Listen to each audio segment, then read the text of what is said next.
I never wanted to be a dentist. It was not on my radar at all. When I was about 7 years old, I had an emergency surgery for my appendix, and I decided when I was in hospital that being a doctor would be pretty much what I wanted to do. And from the time I was 7, I absolutely worked my butt off at school to do the best I possibly could to get into medical school.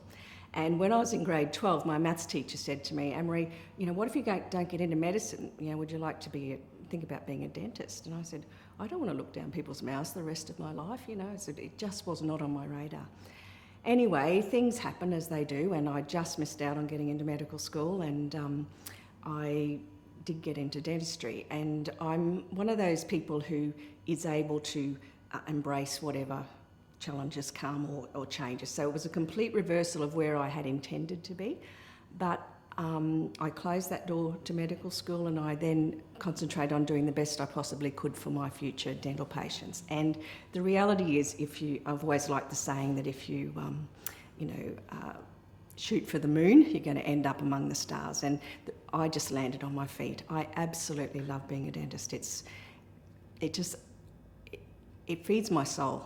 I'm able to help people in a way that they don't even realise. I can change their lives for the better, particularly with the type of dentistry that I do, which is really helping a lot of patients with self-esteem issues and chronic pain and sleep issues. It really is profoundly affecting their lives, and I enjoy it immensely.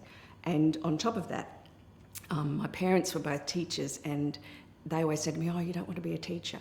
And I used to think, it looks pretty cool, actually. And I went to boarding school, and I was always the one that people would come to and, help them, with their work and that. And so I always loved teaching. And the way my practice and my career has evolved, I now teach as well. So it's been this whole little journey, and on top of that, I've now just completed a master's degree in sleep medicine, and so that's sort of bringing the medical side back into it. So I really feel quite fulfilled within my career, where I've got dentistry, but I'm also teaching and got a medical side to it as well. So it's really, I couldn't ask for it to be better, actually.